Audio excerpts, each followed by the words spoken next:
Thank you very much for inviting me here. My name's Alison. I'm a member of the Church of Ireland and I'm lesbian. So I'm just going to share a little bit about my story and I'll keep it brief. Okay. I grew up in Church of Ireland's parish. I went to school there. I went to brownies, Girl Guides, youth clubs, the usual kind of Church of Ireland activities. And when I was about 14, I'd given my life to the Lord, and I decided I wanted to look for something different. So I decided I was going to move to go to a small independent evangelical church, and I went there for many years.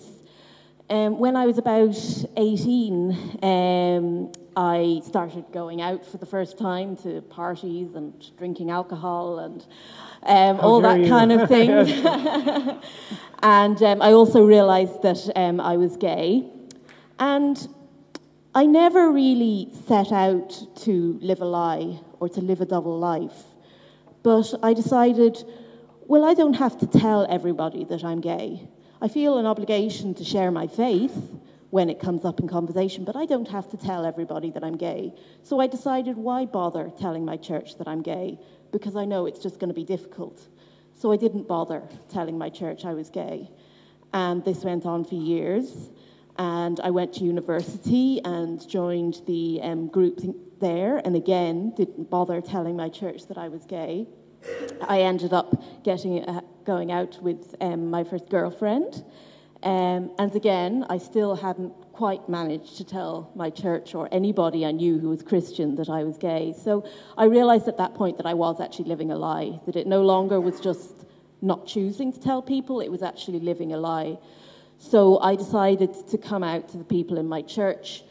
And I sat down and told one of the members there that I was lesbian.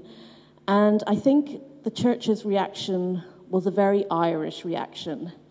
They didn't quite know what to do, so they did nothing and hoped that it would all go away and they wouldn't have to deal with it. But me being me, I wasn't really happy with that. So I asked them for an answer, and they said to me that after thinking about it and trying to present their point of view, saying that homosexuality was wrong and that I was wrong to be in a lesbian relationship, they said, and I said to them, well, I don't agree with that. I think, it's okay to be gay.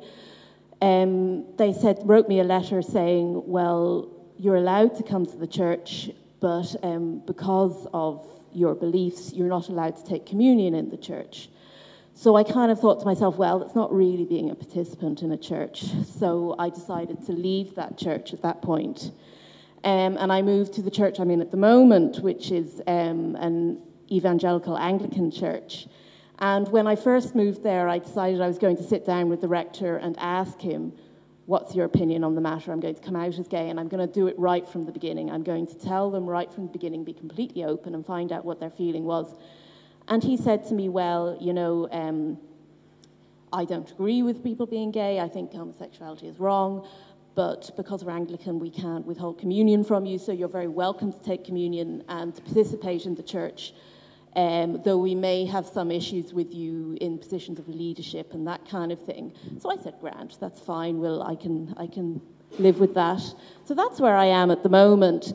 Over the years, one of the youth worker came up to me at one point and said to me, would you like to be involved in youth work? And I said to him, well, that's very nice of you to ask. I said to him, you do know that I'm gay, don't I? You haven't been told this. And he said, well, thank you very much for telling me. I didn't realise that you were gay, and now that I realise I'm going to have to withdraw my request for you to be involved with youth work. And I said, that's all right. I knew the ground rules when I joined the church, and I'm happy to live with them. So that's pretty much where I am now. Thank you for your honesty. Thanks for that.